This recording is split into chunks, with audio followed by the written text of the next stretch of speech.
Welcome back. We are now ready to go on to step 3 and we'll want to save any changes that we made in step 2 by clicking the green button.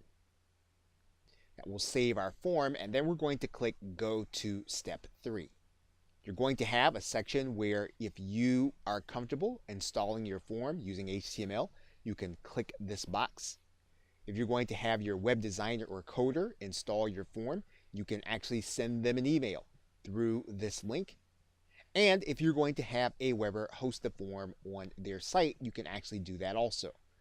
So we're going to start by looking at the first choice, which is I will install my form. Once you open the install my form link, you'll see that there are two sides. You'll see a JavaScript snippet and a raw HTML snippet.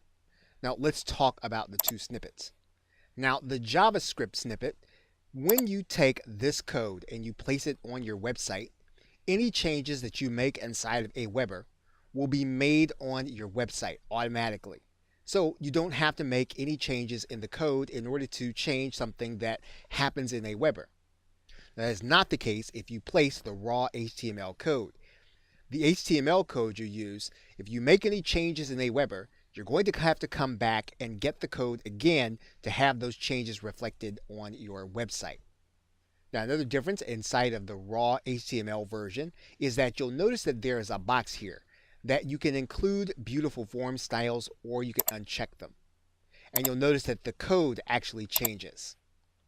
Now, in some cases, when you're testing or when you're just trying to get a form to work, you should use a basic unformatted form, and this will put the basics onto your website in the code using the form that you created inside of Aweber.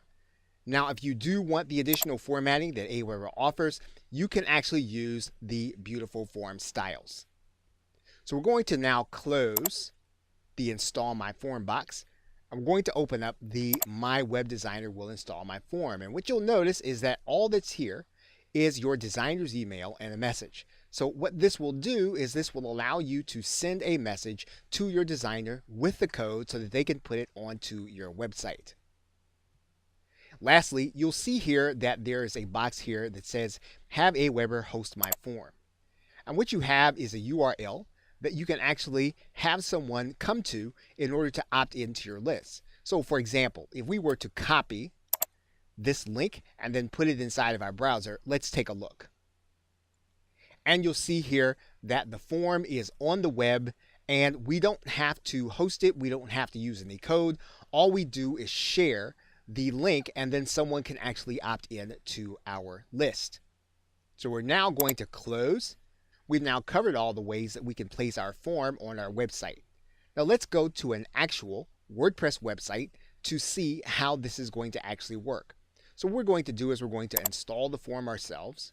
We're going to grab the JavaScript snippet. We're going to copy it. And then we're going to head to a WordPress website. And what we're going to do is we're going to go to the side of WordPress where we post HTML code. We're then going to put in our code. And then we're going to give this post a title. And now what we're going to do is we're going to publish this post. And we're now going to view our opt-in form on our website. And you'll see the form now on a post inside of our WordPress website. Okay, so with that, thanks, and I will see you in another video.